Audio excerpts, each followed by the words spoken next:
Hello everybody, कैसे हैं आप लोग। तो बेसिकली आज हम स्टार्ट कर रहे हैं मैकेनिकल थर्ड सेमेस्टर का थर्मल इंजीनियरिंग का first lecture. Basically demo lecture है, बहुत छोटा लेक्चर होगा, हार्डली ये 10 minutes 20 minutes 10 minutes to 15 minutes का होगा।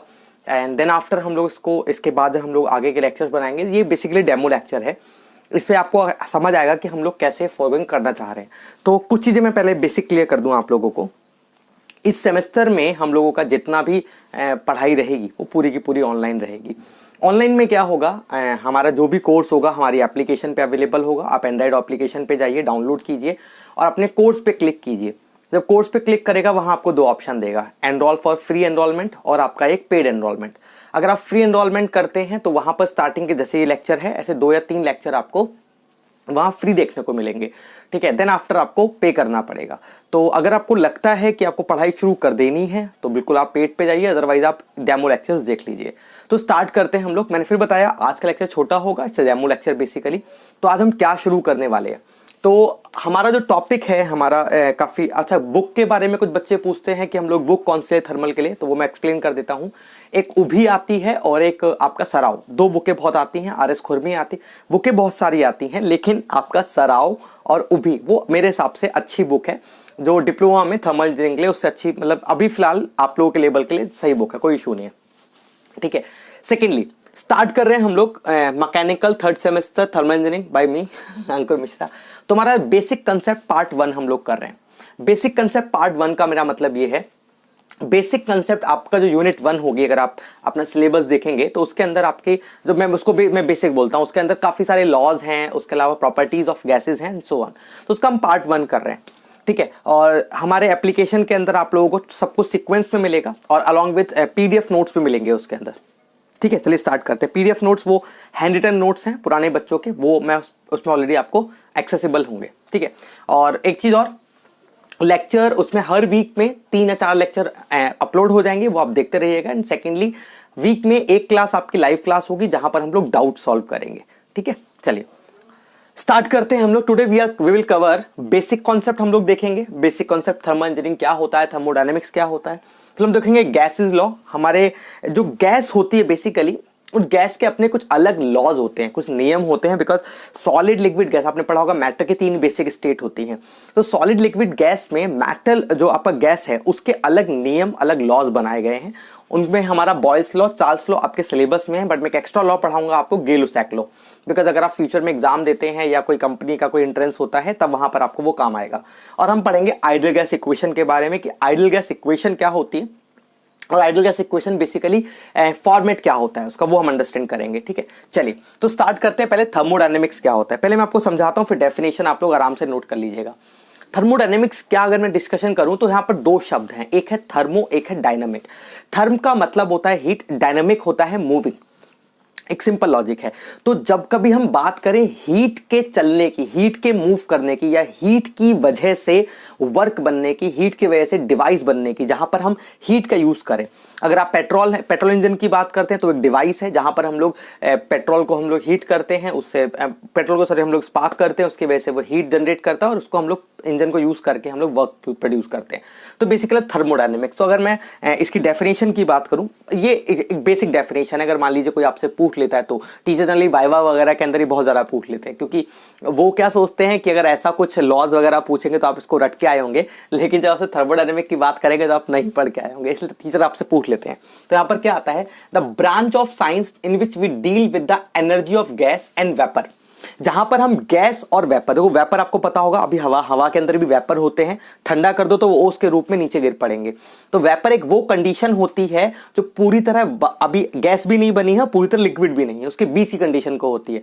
हम एक चैप्टर नंबर 5 पढ़ेंगे, वहां वेपर को बहुत अच्छा स्टडी करेंगे, वेपर को इन डेप्थ स्टडी करने वाले हैं, ठीक है। देन इसके बाद हम लोग बात करेंगे vapour and convert this energy into mechanical work. और फिर हम लोग ये पढ़ेंगे कि ये जो हमारे पास जो वेपर है, गैस की जो एनर्जी है, इसको हम लोग वर्क में कैसे कन्वर्ट करते हैं। देन आफ्टर, तो अब सिंपल सी बात है, तो थर्मोडायनेमिक क्या हुआ, it is a branch of science in which we deal with the energy of gas and the vapour and convert into energy with the mechanical work. अच्छा, डेफिनेशन आप और बड़ी भी कर सकते हैं, बट क्योंकि एग्जाम में तो आती नहीं है इसलिए मैंने बहुत छोटी प्रिसाइज डेफिनेशन आपको लिखवाई है। तो अगर आपसे कोई आम भाषा में पूछ ले कि थर्मोडायनेमिक्स क्या होता है, तो आप उसे ये बोलेंगे, थर्मोडायनेमिक्स साइंस की वो ब्रांच है जिसके अंदर हम गैसेस और वेपर की एनर्जी को स्टडी करते हैं और how can we convert this energy into the एक एफिशिएंट वर्क जिसको हम लोग यूटिलाइज कर सकें, बिकॉज हम लोग वर्क यूज कर सकते हैं, हीट थोड़ी यूज करते हैं, वर्क जनरल यूज करते हैं। हाँ, वर्क को हीट में कन्वर्ट करना, हीट को वर्क में कन्वर्ट करना बेसिकली थर्मोडायनेमिक्स का मेन पर्पज होता है। अच्छा, सेकंड आता है, लेकिन हमारे सिलेबस का नाम थर्मोडायनेमिक्स नहीं है, हमारे चैप्टर हमारे सब्जेक्ट का नाम है थर्मल इंजीनियरिंग। तो होता क्या है, थर्मोडायनेमिक्स के जो लॉज हैं, जो नियम हैं, तो हम लोग इंजीनियरिंग की अपने देखो, हाँ, इंजीनियरिंग का मतलब क्या है, अगर आपसे कोई पूछे इंजीनियरिंग का मतलब क्या है, तो सिंपल बताना, अपने डे टू डे लाइफ है हमारी, उस डे टू डे लाइफ के आपकी लाइफ को इजी बनाना हमारा बेसिक इंजीनियरिंग होती है। तो हमारा the field of engineering science that deal with the application, हमारी इंजीनियरिंग का वो फील्ड जहां पर हम लोग डिस्कशन कर रहे हैं सिर्फ कि कैसे थर्मोडायनेमिक के लॉ का यूज करके हम लोग इंजीनियरिंग में यूज कर पाए। तो basically the field of engineering science that deal with the application of thermodynamic and its laws, work producing absorbing device। अच्छा, दो तरह के डिवाइस होते हैं, एक वर्क प्रोड्यूसिंग डिवाइस, एक होते हैं वर्क एब्जॉर्बिंग डिवाइस। अब मैं दो बात समझाता हूँ आपको स्टार्टिंग। जैसे कि मैं यहाँ ये चीज आपको बहुत काम आएगी, क्योंकि मैं आपको इसके बाद एक लेक्चर दूंगा मैं अलग से, वो सिलेबस का नहीं है, मैं बताऊंगा कि थर्मोडायनेमिक्स कैसे आपकी मैकेनिकल की, अगर हम मैकेनिकल प्रोडक्शन ऑटोमोबाइल कि अगर हम बात करें तो कैसे आप समझो इस थर्मोडायनेमिक्स के 5 सब्जेक्ट डेवलप होते हैं, एक आध नहीं 5। फ्यूचर में आप आरईसी पढ़ेंगे, अगर आपको थर्मल नहीं आता तो आप नहीं पढ़ पाएंगे। थर्मल सेकेंड, जिसे हम आईसी इंजन भी कहते हैं, वो पढ़ेंगे, अगर आपको थर्मल नहीं आता तो वो समझ नहीं आएगा। उसके अलावा आप पावर प्लांट एक पढ़ेंगे, एक आप हीट एंड मास ट्रांसफर, क्योंकि आपके इंक्लूड इसी के अंदर कर दिया गया, अदरवाइज वो एक सब्जेक्ट है। Thermodynamics, heat and mass transfer, RAC, power plant, ठीक है, और ये सब इसी के अंदर आते हैं। ठीक है, आगे बढ़ते हैं हम लोग अभी आईसी इंजन। तो that deal with the application. तो हमारे पास अगर आप फ्रिज की बात करें, फ्रिज भी हीट से रिलेटेड होता है, ठंडा कर देता है वगैरह वगैरह। फ्रिज एक वर्क एब्जॉर्बिंग डिवाइस है, जहां पर आप उसको इलेक्ट्रिसिटी की फॉर्म में वर्क देते हैं, इलेक्ट्रिकल वर्क देते हैं, वो उसको एब्जॉर्ब करता है और हायर टेम्परेचर को लोअर टेम्परेचर में कन्वर्ट करता है। वो कैसे करता है हम लोग पढ़ेंगे बाद में, वो आरईसी में आपका नेक्स्ट 5th सेमेस्टर में आएगा। और वर्क प्रोड्यूसिंग डिवाइस, इंजन जितने होते हैं वर्क प्रोड्यूसिंग डिवाइस होते हैं। आपका टरबाइन भी वर्क प्रोड्यूसिंग डिवाइस होता है, जहां पर स्टीम डालो, स्टीम हीट आपने डाली और उसको वर्क प्रोड्यूस कर रहा है उसमें। ठीक है, तो वो इंजीनियरिंग, हमारा इंजीनियरिंग की वो ब्रांच जहां पर हम थर्मोडायनेमिक लॉ का यूज करके ऐसे डिवाइसेस पे काम करते हैं, उसको हम लोग बेसिकली थर्मल इंजीनियरिंग कहते हैं। आई होप सो क्लियर हो गया होगा। ठीक है, अच्छा, यहां पर मैं एक बात और बोलूंगा, ये मेरे एक अलग से नोट, ये आप चाहें तो नोट करें, मतलब इसका ये एग्जाम मतलब कहीं बुक से नहीं लिखा है। ये क्या कहता है कि आपकी जो थर्मोडायनेमिक है ना, उस थर्मोडायनेमिक्स के अंदर बहुत सारी प्रॉपर्टीज होती हैं, काफी प्रॉपर्टीज आप पढ़ेंगे, लेकिन जो मेजर 3 फिजिकल प्रॉपर्टी हैं जिसको हम बहुत बार उसको हम डिस्कशन करेंगे, वो 3 प्रॉपर्टीज हैं आपकी। एक है प्रेशर, एक है टेम्परेचर, एक है वॉल्यूम। बाद में बताऊंगा मैं आपको प्रॉपर्टीज इंट्रिंसिक एक्सट्रिंसिक भी होती है। फिलहाल अभी समझा, there are three main properties of the thermodynamic, presence of temperature and volume. ठीक है, चलिए आगे बढ़ते हैं। तो अभी हमें यह समझ आ गया थर्मोडायनेमिक्स क्या होता है, थर्मल इंजीनियरिंग क्या होती है, और कौन सी बेसिक 3 फंडामेंटल फिजिकल प्रॉपर्टी तो आपको बहुत बार पढ़नी पड़ेगी। ऐसा नहीं और प्रॉपर्टीज नहीं होती, बट इनको बार बार पढ़ना पड़ेगा। They are the basically pressure, temperature and the volume. ठीक है, प्रेशर अगर मैं पी लिखूंगा, आज का समझ आना, मैं प्रेशर की बात कर रहा हूं, टी लिखूंगा तो कैपिटल टेम्परेचर की बात कर रहा हूं, और तीसरा अगर आपका वी लिखूंगा तो मैं वॉल्यूम की बात कर रहा हूं। ठीक है, नेक्स्ट आते हैं हम लोग अब लॉज ऑफ गैसेस। अच्छा, अब होता क्या है, दुनिया में कोई भी चीज कभी आइडियल नहीं होती। आइडियल का मतलब ये है, देखिए आइडियल शब्द का मतलब समझो, आइडियल का वर्ड का मतलब है कि जो सब कुछ हमारे अकॉर्डिंग करता हो, वो परफेक्ट या आइडियल शब्द यूज करते हैं। तो हम यहाँ पर जब लॉ ऑफ गैसेस की बात करते हैं, तो जो हमने नियम, जो लॉज बनाए गैसेस के लिए, वो लॉ एक्चुअली फॉलो ही नहीं होते कभी भी। वो तो हमने अपनी मर्जी से बना लिए, लेकिन वो कोई फॉलो नहीं होते। तो हम ऐसा मानते हैं कि कुछ गैसेस परफेक्ट गैसेस हैं, आइडियल गैसेस हैं, जो हमारे लॉ को फॉलो करती हैं। प्रैक्टिकल लाइफ में नहीं होता ऐसा, बट थ्योरी बनानी पड़ी, क्योंकि हम एटलीस्ट थ्योरी से एक पर्टिकुलर पॉइंट तक तो जाएं, उसके बाद आगे रिसर्च करेंगे एक्चुअल क्या होता है। जैसे कि आप अगले सेमेस्टर में पढ़ेंगे आईसी इंजन, आईसी इंजन का थ्योरेटिकल डायग्राम पढ़ेंगे कुछ और ही होगा, और उसका जब एक्चुअल डायग्राम पढ़ेंगे वो कुछ और ही होगा, लेकिन थ्योरी पढ़ने के बाद ही एक्चुअल तक हम लोग पहुंच पाए।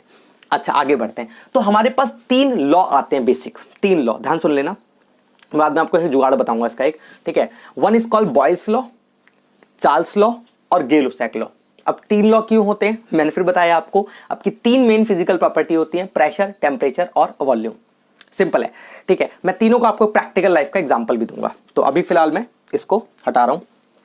आई होप सो ये क्लियर हो गया। वैसे स्पेस है मेरे पास, मैं यहां देख लेता हूं। ठीक है, आई होप सो ये दिखाई देगा, या मैं इसको हटा देता हूं। थर्मल इंजीनियरिंग की डेफिनेशन को एक बार हटा देता हूँ, तो ये मेरा एक रफ एरिया बन जाएगा काम करने के लिए। देखिए, अंडरस्टैंड करना, तो होता क्या है, एक वर्ड, हाँ पहले मेरे पास 3 लॉ है, Boyle's law, Charles law, Gay Lussac law, 3 law ideal gas follow करती है, ठीक है। अच्छा, मतलब गैसेस हम लोग मानते हैं कि आइडल गैस जो है वो इन 3 लॉ को अच्छी तरह फॉलो करती है। अब देखो, कंडीशन नंबर 1 समझना, मेरी बात को समझना। प्रेशर कुकर सबने देखा होगा, ठीक है, फिर बाद में इसमें से बताएंगे कौन सा लॉ है।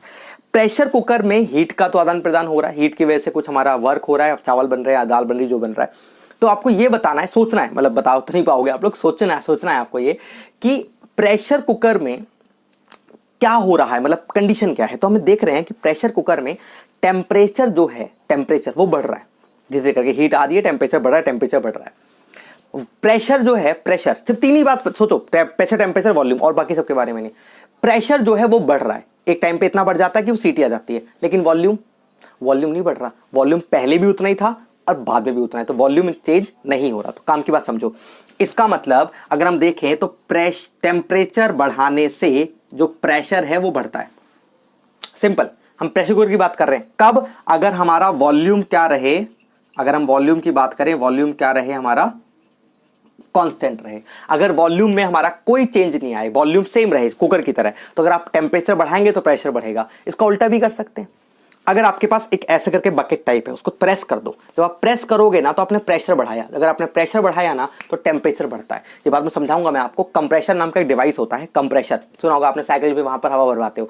कंप्रेशर जब कंप्रेस करते हैं ना, तो कंप्रेस करने पर उसमें क्या होता है, टेम्परेचर बढ़ता है वहां, मतलब ऑब्वियस आप कंप्रेस करोगे तो प्रेशर तो बढ़ेगा, अगर प्रेशर बढ़ेगा तो टेम्परेचर बढ़ेगा, लेकिन वॉल्यूम कांस्टेंट होना चाहिए। तो वहां पर वॉल्यूम कांस्टेंट नहीं होता, ये ध्यान रखना। ये मतलब हर चीज हर जगह नहीं फॉलो होती, वहां प्रेशर बढ़ा रहे हो बट वॉल्यूम कांस्टेंट नहीं है, ठीक है। तो यहां पर हमें क्या समझ आया कि अगर हम लोग कुकर की बात कर ले, क्योंकि मैं ज्यादा एग्जांपल दूंगा तो आप कंफ्यूज हो जाओगे, इसलिए पहले मैं अभी अपने बेसिक एग्जांपल देता हूं। सिर्फ आप सोचो प्रेशर कुकर के बारे में। तो प्रेशर कुकर हमारी प्रैक्टिकल लाइफ की कंडीशन है जहां पर हम वॉल्यूम कुकर का सेम रहता है, कुकर का बड़ा छोटा नहीं होता, वॉल्यूम सेम रहता है और हमारे टेम्परेचर बढ़ाने से प्रेशर बढ़ जाता है। तो यहां पर एक लॉ आया, ठीक है, that law is called Gay Lussac law. Gay Lussac law क्या कहता है, अच्छा एक वर्ड और समझा दूं, एब्सोल्यूट, पता लगा कंफ्यूज हो जाओ, वैसे इतना आपको आना चाहिए बट फिर भी देखिए, एक शब्द आता है बच्चों एब्सोल्यूट, एक वर्ड समझना, एब्सोल्यूट, ठीक है। एब्सोल्यूट वर्ड का मतलब मैं बताता हूं क्या होता है, ठीक है।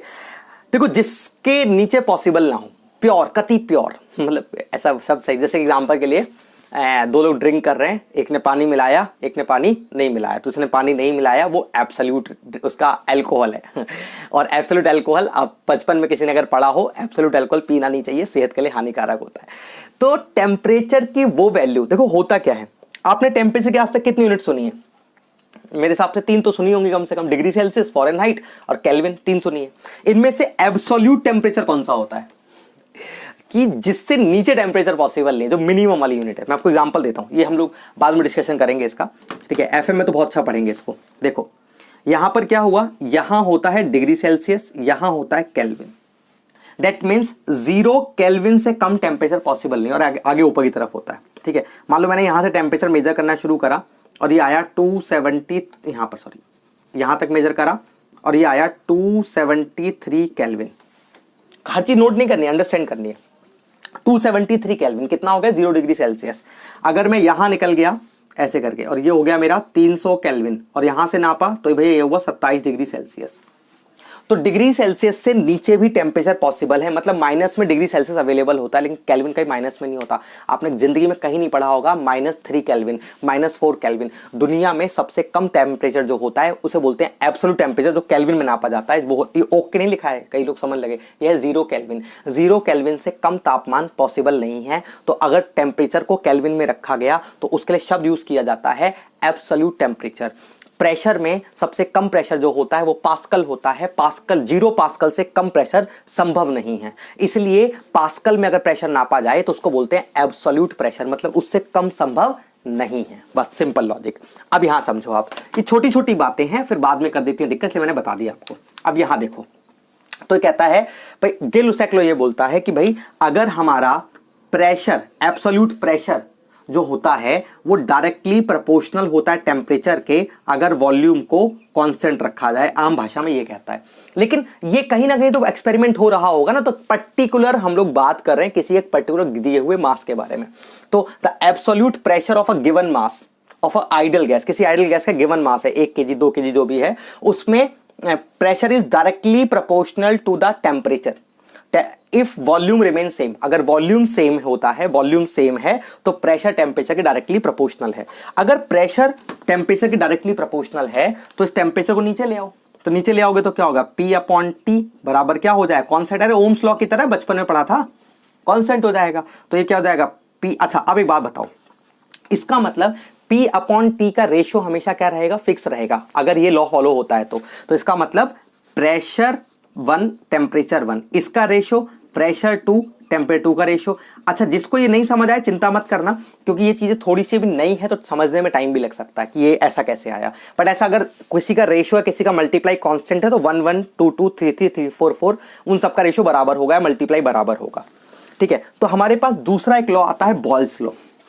बॉयल्स लॉ ये बोलता है कि भाई सिंपल सी बात है, अगर आपने टेम्परेचर को कांस्टेंट रखा, टेम्परेचर में नहीं बढ़ रहा, ठीक है। आप सोचो, आप ऐसा है, हम कंप्रेसर की बात करते हैं, किसी ऐसी की बात करते हैं कि हमने क्या किया, एक बॉल ली, ठीक है, उस बॉल को ऐसे हमने कंप्रेस करा, ठीक है।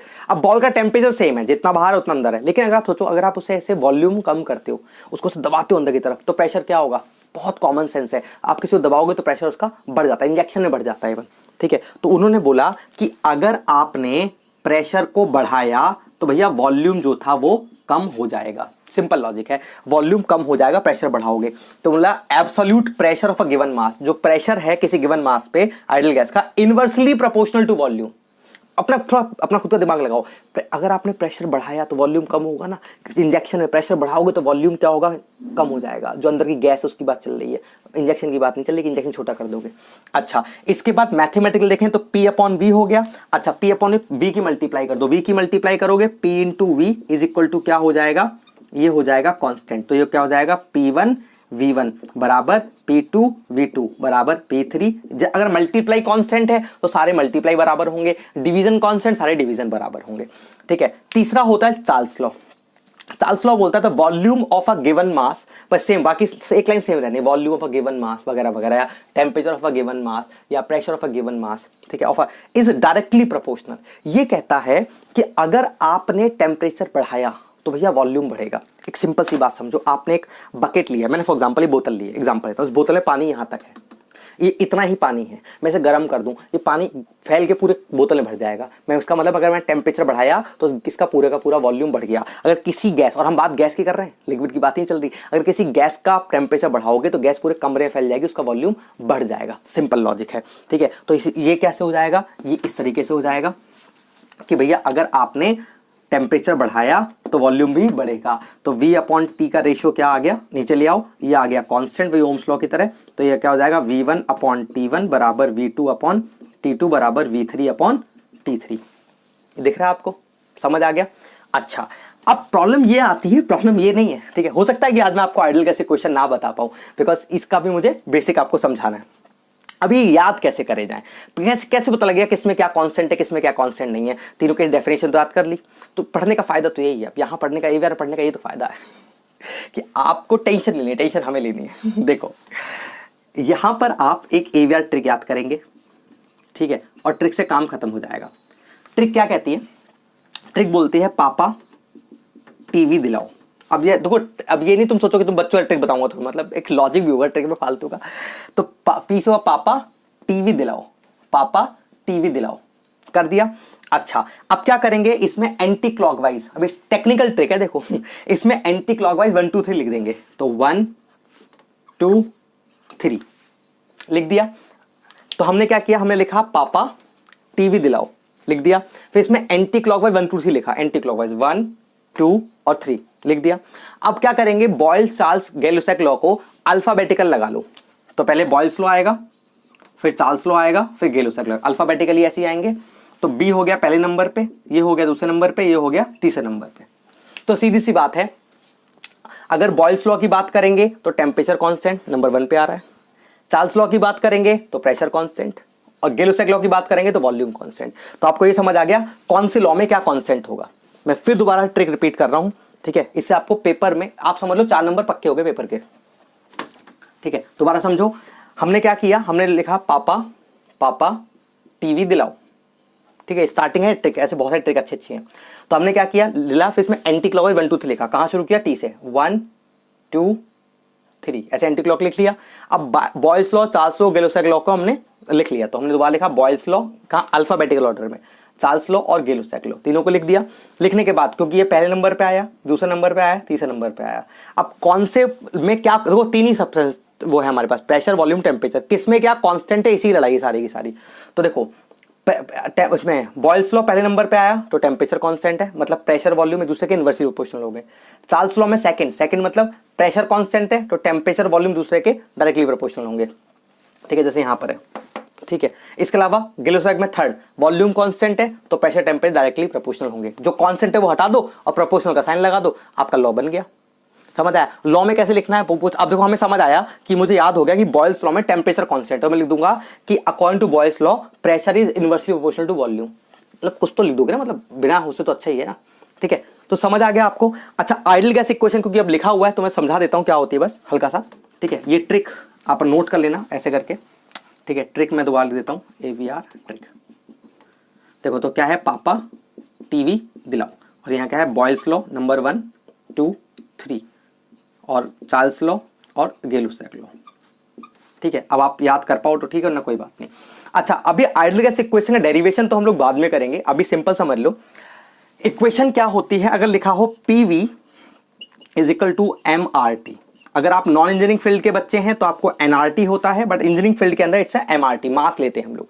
तो PV equal to MRT, pressure, volume, temperature, और यहाँ M होता है मास और R होता है गैस कांस्टेंट, उसको हम डिस्कशन बाद में करें, गैस कांस्टेंट को बाद में। तो PV equal to RT is called ideal gas equation. इसका डेरिवेशन आज नहीं कर रहे, आइडियल गैस इक्वेशन, क्योंकि ज्यादा बड़े लेक्चर बनाएंगे तो आपका पढ़ने का मन खत्म हो जाएगा। तो ये 15-20 मिनट का लेक्चर रहेगा, आपको सब कुछ समझ आ जाएगा, ठीक है। तो फिलहाल के लिए थैंक यू सो मच, ठीक है। इसे प्रॉपरली अगर आपको लगता है नोट करना है तो अगर पीछे कुछ मिटा दिया तो पीछे आप करके नोट कर लो, अदरवाइज यहाँ से नोट कर लो, ठीक है। और सीधा सीधा आप पे क्वेश्चन आ जाएंगे। Okay, bye bye for today. अभी आप नोट कर लो, फिर हम लोग नेक्स्ट लेक्चर में मिलते हैं।